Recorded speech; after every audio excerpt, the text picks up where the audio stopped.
Ocala's information station, 1370 WOCA. Ocala. Damage control. Damage control. Damage control. Damage control. Damage control. Damage control. Damage control. All right, 25 minutes before 11 o'clock, it's time for Damage Control. Joe Reichel is in the studio ready to answer the questions you might have. If you have heard Joe talk before, or Rob or Mike or any of them from Damage Control Services, and you've often thought, wow, I'm glad that didn't happen to me, and all of a sudden it has happened to you, you will pay close attention. If you have any questions about what it takes to actually bring your house back to where it was, if it was damaged for one reason or another, that's why Joe does this, to explain what he does and to remind you that his phone number is your connection to him. And I would suggest you get a marker or like a magnetic thing or something and put it on your refrigerator. The phone number right now to speak to Joe is the WOCA Climate Control Source Hotline, 622-9622. Good morning, Joe. Good morning. Yeah, yours is the kind of relationship that you want to be aware of that is out there. Yes. And you think about other people and you have empathy for them. You know, I hoping hear you'll it, never need it. Right, I hear it all the time. You know, I hope I never have to call you, and that's exactly the with my business. I hope you never have to call me as well. Yeah. I mean, I'm a people person, and I like people, but I don't want to have to come to your house and when you have a disaster. Do you know next to the Burger King down the road, and over here by the Checkers, which kind of gives you an idea of where I go to eat, there are two large oak trees. Right. Both of them probably have been here longer than me. I'm sure. And I wonder often if because even though there's a cement block building next to the one by Burger King, which is what this tree is looming over, I've often thought that cement block is not going to stop that. So no. when we hear about trees falling on houses, you don't just deal with wooden houses. I'm guessing you have this is the strongest material known to the Three Little Pigs, right? All kinds of material. Yeah, we as a matter of fact, yesterday we were working in a flood. This is kind of different subject, but right. The home is one of those styrofoam block homes that yes. they filled with the concrete. Yes. So it was, virtually not supposed to be able to catch fire. Did it? And no, it okay. had a flood. Okay.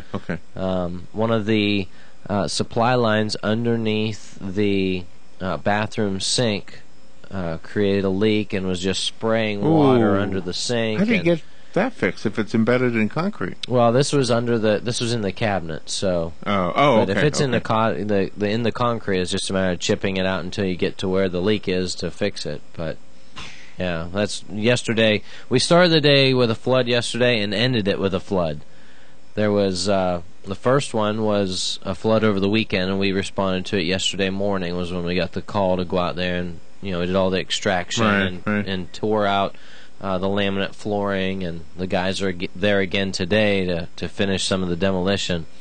But then yesterday evening, late in the evening, we got a call from a plumber in Dunellen, and there was a slab leak in a home over there. So we had to go over there and cut some drywall out, remove some carpet, and do some water extraction over there. So wow, all kinds of excitement. You're staying busy.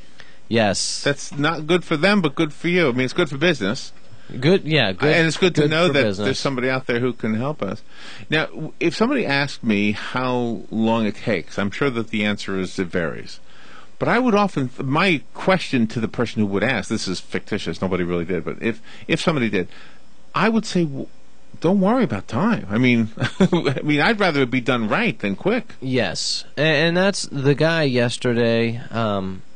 Guy here in town, well-known gentleman, had a flood, and we were talking about it, and his response to me was, "I'm prepared for the next 3 months to be good have for him. my life upended." And yeah. he's had some experience. His mother had a flood in one of her homes, and that's an extended length of time. But at the same time, yesterday when he made the claim, the adjuster or the claims department told him not to expect a call for the next 2 to 3 days for an adjuster. So that's just for them to come and Right. look at the claim and get it Right. started. Right. So, there's, sometimes, it does take longer than people realize, but Well- we've had claims where, we've been in and out of a person's home in a couple days. So, But there's the mindset element too. I mean, how many times have you had something all of a sudden thrust at you, and it's like, gosh, if I'd known, I could have prepared myself. And what you're really saying is mentally. right. So if he mentally says, I'm prepared for a 3-month stretch, he's doing himself a service, because it might not be. It might be 2 months, but he's prepared mentally right, for it. right, and that's something like you're talking about. The mental strain there is a lot of mental strain when there's a disaster. Yesterday we're moving.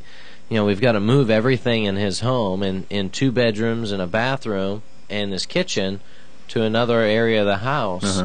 And in the process, he was, he just stood there shaking his head. And I said, "Are you okay?" And he said, "Just a little overwhelmed." And that's Oh, really? that's the feeling, that there's an overwhelming, sense of loss Right. that's happening. And for this guy in particular, his dad had passed away, Oh, so he's And- had a couple of whammies and at once. his dad and him worked on the house Oh, together. my goodness. And so there was, just an Emotional. yeah. Yeah. So, there's a lot of emotion going through a person when they have a disaster, and the confusion is a large part of that, and not knowing, the next step or where they're going to go or what they're going to do and how long this will all take. Yeah. A lot of times, it's sort of like a remodeling project. A lot of times people think, like they can do the painting. Okay, I can paint this room, and then you start painting it, and you realize it's a lot of work to paint or to do Right, a right. certain Right. project. Yeah. I was just talking to a lady that we were doing a disaster for her. She had a tree fall in her house, and she was telling me that she had decided she was going to do one of the painting projects and paint the inside of a room. She had somebody come paint the outside of the house, but she was going to do one of the interior rooms, and she got started and realized how difficult it really was. And that's what we find a lot of times. People don't realize until they get involved in it what it's really going to take to do the process, to do the rebuilding. And the thing you mentioned earlier about chipping away at the concrete when there's an embedded leak like that, that's got to be one of those things too where, it wasn't this way, it was that way. The leak looks like it came from that direction, right? Right. Yeah, and that's where you got to rely on the professionals to come in and So what do you do if there's one bathroom in the house, the flood is toilet centered, and you literally have to remove the toilet in order to work? Okay. The family now has... Happens a lot of times. Okay, now what do you bring, a porta potty? How does the family handle that? There's only one toilet in the house. Yeah, let's just say it's one of the... if that's Well, in that situation, we would probably have to put them up in a hotel or something in order to get the work fixed. Oh, okay. You wouldn't put a porta potty in their yard or something? Probably not. Probably not. I mean, we could. I mean, it really depends on the situation. Yeah. There would probably be a porta potty there. Depend how long we were going to be working there Right, for the right. workers or whatever to use. But as far as the homeowners, we'd Does that probably just scenario move happen? them. The one I described? Yeah. I mean, there's and usually, and that's why I always say to make sure you know what your insurance policy covers, because there's a part of your policy that will cover your expenses while you're out of pocket, while you're out of your home. Yeah. Assisted living expenses, basically. So if you had to go somewhere, or what it would cover those expenses. So your insurance would pay for a hotel room while your home was being repaired if it needed it. The phone number right now, if you'd like to ask Joe a question about your home or maybe the home of somebody you know or love, the number here is the WOCA Climate Control Source Hotline, 622-WOCA. I see some watching on the streaming videos. So if you're out of the area code is 352. I would imagine that this is truly one of those things where, again, I've said I probably am redundant to the point where you don't want to hear it again. But I mean, obviously, your skills are more than just labor. You've got a human skill. That's not all you guys. Everybody I've ever met from Damage Control Services. Yes, Mike and Rob and I, even our employees, all of us, really work to.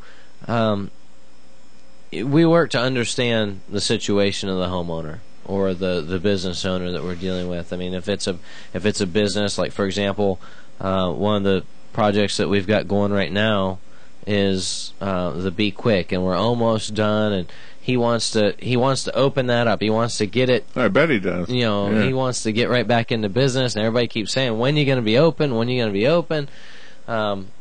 So it's a matter of getting keeping everything going and lining things up and dealing with that, the excitement of getting back into the business or back into your home, right, and getting it back to normal, basically, as much as possible. Speaking of that type of business, the other day I was at a convenience store and I saw a handyman, for lack of a better word, putting up like bars on the door on the inside, and I suppose that's to prevent burglars from breaking the glass in the middle of the night and being able to get in through that broken glass.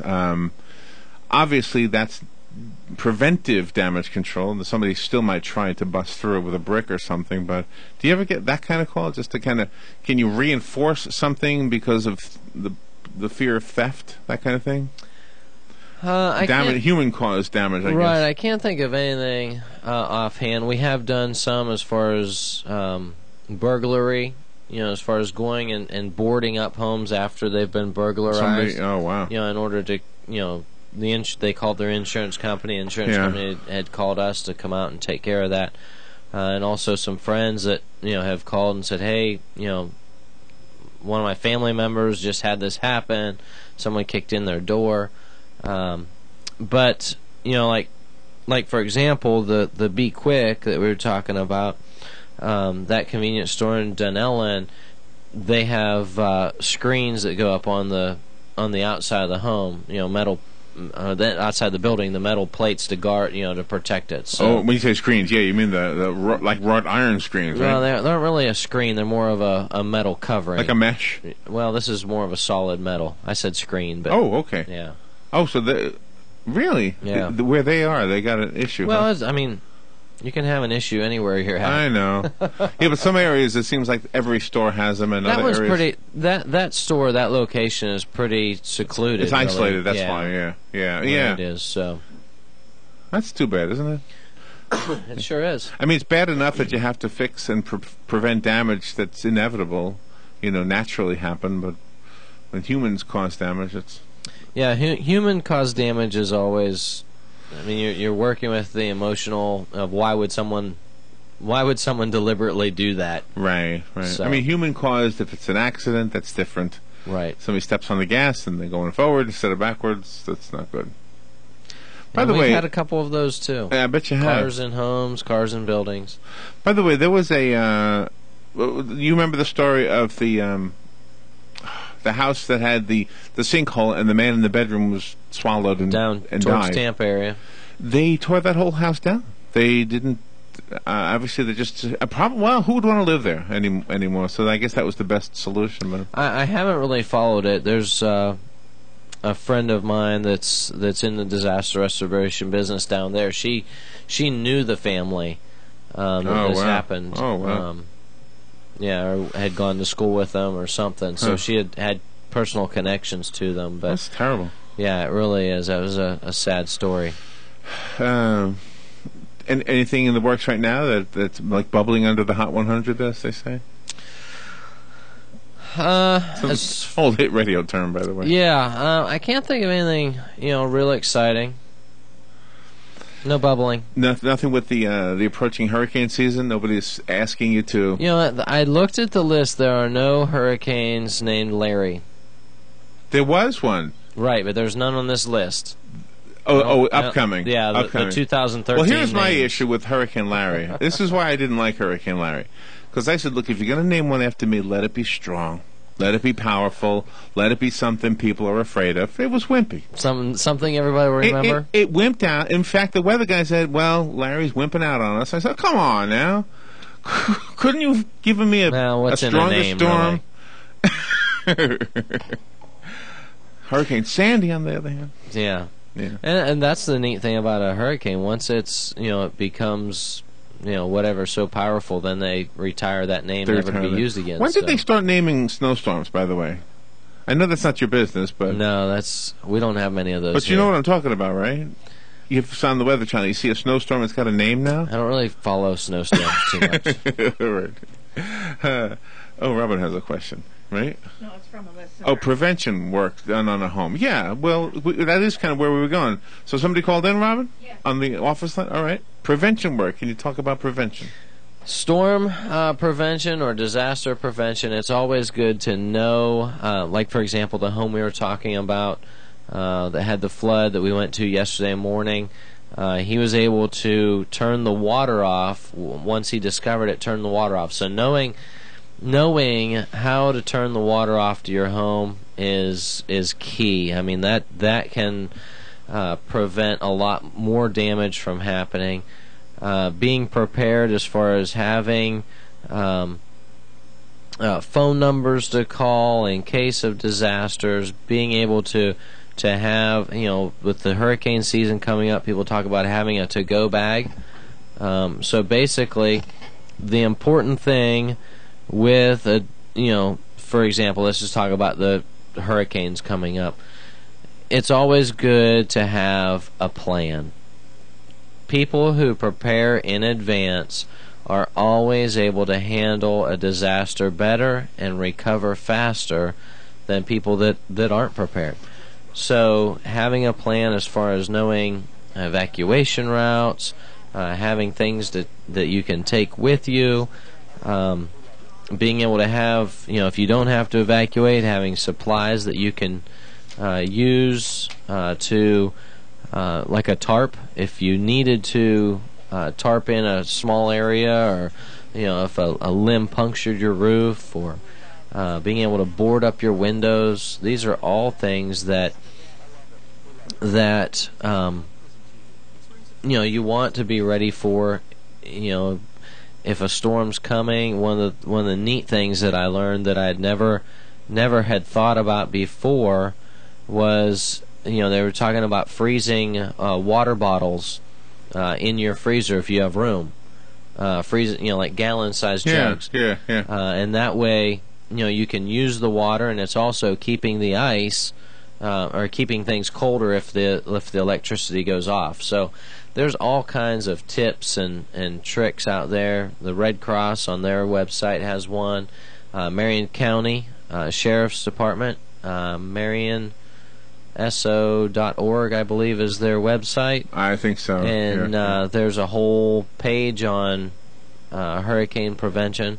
We should probably talk about that next week, maybe. I can look up, make sure I have the right information on that. And Could, because this is, well, we're right in the right at the storm season. And two things that you said that somebody could do right now. First of all, you said locate the place you turn off the water to the house. That is so important. Mm-hmm. The house I had in Bellevue, literally, I had to go out to well, there was no sidewalk, but where a sidewalk would have been had there been a sidewalk. I literally had to open up that outside thing. There was no... At the road. Out at the road. Yeah. Have you ever had a house like that? I don't know if it's one of these old houses. It was an old house, but... and the other thing you mentioned was the wood paneling on the windows. Be prepared. Have them already, so that it makes it real easy to put them up. And I have some questions that Joe also brought in. But let's go to the phone first. Good morning. You're on the air. Good morning. Good morning. This time of year, when you get closer to hurricane, I think you should not purchase as many frozen items, like your meat products and that. People seem to want to stock up because of the hurricane.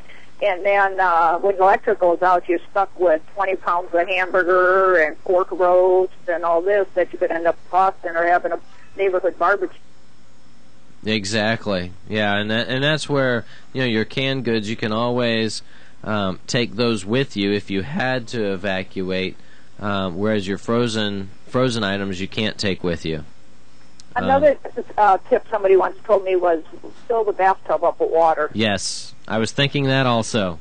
That's a good one, because then you can use that to flush the commode if you need to, Exactly. and also for cleaning up. Yeah. But you guys have a good day, and hopefully we won't have to use any of these tips. For sure. Thank you for your call. Well, and your phone number. I mean, it sounds like an infomercial moment, but the truth is, when it happens, and you're all said and done, you're going to say, what's that guy we always hear on the radio? You know, who's that guy? What's damage control? What is that? You know, or they're going to say control dam. What is it called again? You know how Right. that happens, right? Yep. All right. What was the other question? Shutters on windows. I guess that's similar to the. Yeah, there's a lot of different storm shutters that you can get, companies that do that, or you can have plywood cut specifically for the different windows that you have. You don't have a lot, and you can store them in the house, or depending on what kind of window. Some of them have a roll down shutter. That they install right above the window. So, Right. Yeah. There's a kind of like a retractable sort. Yeah. On homes, you've seen that? Mhm. Oh, really? Yeah. So it really depends on which way the direction that the window's facing, or what's in front of it. Do you know, and, things like that. Is this true that when you put the not masking, but the duct tape people put on their windows when a hurricane is getting close? Mm-hmm. Is it true that the whole reason for that is just to not to prevent it from breaking, but to prevent the glass from flying in? Yes. Okay. The glass will still break. If something hits the glass, unless it's rated for storm Right, or hurricane ratings, or even if you have a tint on the window, the glass can still break. The reason for the tape on the glass is just to keep it from shattering everywhere, and going Right. all through the house. Right. And it, you still could have quite a bit, have Coming in some anyway. go through. I mean, when you create a big X, there's still voids in the X, so it will help it quite a bit. Now, I know you don't work on mobile homes a whole lot, but you Not a whole lot. We do, but do? not. Yeah. Usually when there's a storm approaching, Mm-hmm. the news media will all say, and we're one of them, we say if you live in a mobile home, get out, go to someplace more secure. But is there a way, maybe you wouldn't want to be there during the storm, but is there a way to maybe make it less likely that it'll blow over? Obviously, a tornado, nothing's going to help with that. But a hurricane, could you strap it down, reinforce it, and is there reinforcements for roofs in general? Well, the way they make the manufactured homes, the mobile homes, especially the newer ones, they make them so that they can be strapped down and secured, pretty good. Typically when you're talking about a mobile home park or something like that, and sometimes they're older homes, just like older home, an older stick frame home, or not a manufactured home, a custom built home. If it's an older home, they're still subject to whatever was used to hold it down. So, I mean, that's where some homes are able to withstand a storm, and some aren't. Really? Are there some shingles that literally will withstand wind better than others? Like, do you get what you pay for? Yeah, there's. Shingles are rated a certain way, but your more expensive shingles are going to withstand better. They're Why? going to be a thicker material. Oh, they're thicker? Okay. Yeah, a little bit thicker. But then, you've got different types of roofing, too. Like your metal roofing is better than your shingles, as far as a storm. Right. Things like that. So, but then again, I've seen some metal roofs that weren't screwed down properly also. So The whole thing blew off? the wind gets under it and starts, pulling it up. So, Yeah. it really depends on, there's a lot of variables. It needs to be a good material, but then also needs to be installed properly. Robin recently had a metal replacement for her roof, and they took out the shingles. I guess there was shingles there before, Robin. Yeah, there was shingles. Now there's metal, so it's got a nice, pretty sound when it rains. Yeah, metal roofs are a real nice addition to a home, depending on the type of home that you have. But they can create a beautiful look. And do you do that? I mean, if let's say I just want to change, I don't have any damage. I just want to do like Robin chose to do. We don't typically do roofing. Okay. But okay. I mean, we're working on a remodel of a home southeast side of town, and part of the remodel project was a new roof. So we worked with the roofing contractor in order to pick out the homeowner and the roofing contractor to pick out what they had or what they wanted. Looking at different samples and then starting the whole process of finding a subcontractor to do the work. Oh, wow. Okay. Here's the most important part of this whole show. It's the phone number. Because this is the number you write down even though you don't need it right now. You see, if and Joe, I hope you never do. If Joe was trying to get you to come to his restaurant, you would need to write it down right now. Well, you might want to use it right now. You might be hungry. But this is the number you write down. Put it someplace. Remember where it is. It might not be you who uses it, but you might want to give it to somebody. And what is that number, Joe? Our office number is 622-5135, but my direct line is 817-6574, or you can reach me at joe@damageflorida, all spelled out, damageflorida.com. Okay. Always good advice, Joe. Thank you for what you do. Obviously, you've got a lot on your shoulders every time you go to one of those jobs. A lot on you. Thank you. We'll take a little break and we'll be right back. Call us if you need that number repeated, by the way. We'll be right back. Damage control. Damage control. ABC News Now. I'm Karen Chase. Cleveland investigators say a 6-year-old girl found in captivity, along with 3 missing women, is the daughter of one of them. The 3 were rescued from the home after 10 years of being trapped inside when one managed to break out with the help of some neighbors. Police